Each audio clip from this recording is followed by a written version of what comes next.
زینب بنت ابی سلمہ سے روایت ہے، انہوں نے بیان کیا کہ ام سلمہ رضی اللہ عنہا نے فرمایا کہ میں نبی کریم صلی اللہ علیہ وسلم کے ساتھ چادر میں لیٹی ہوئی تھی کہ مجھے حیض آ گیا، اس لیے میں چپکے سے نکل آئی اور اپنے حیض کے کپڑے پہن لیے۔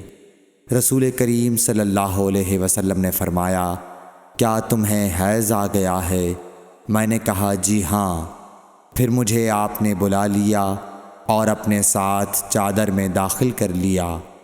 زینب نے کہا کہ مجھ سے ام سلمہ نے بیان کیا کہ نبی کریم صلی اللہ علیہ وسلم روزے سے ہوتے اور اسی حالت میں ان کا بوسہ لیتے، اور میں نے اور نبی کریم صلی اللہ علیہ وسلم نے ایک ہی برتن میں جنابت کا غسل کیا۔ صحیح بخاری حدیث نمبر 322۔